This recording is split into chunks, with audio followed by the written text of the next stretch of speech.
Hej alle sammen. Hej alle sammen. Må jeg ikke lige byde jer indenfor i mit køkken? Det er sådan en god blandet landhandel. Og som I kan se, så når jeg er i køkkenet, så står alle skuffer, skabe, døre, vinduer, det hele åbent. Ja, selv køleskabet. Skufskabs and fucking boilers. Det er mig. Men nu er det lukket. I kan også lige se min udsigt herovre.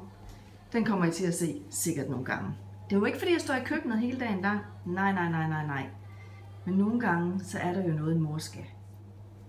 Der er dem frugtsalat til Marieskolen. Emil, han går i 6. klasse, og de skal have overnatning på skolen. Så skal der være frugtsalat med råbsag.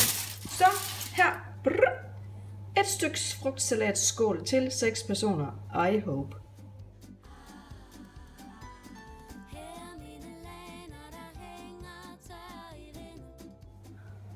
Og så er det jo sådan, jeg kan ikke gå i køkkenet uden at være sådan en slags Pokémon.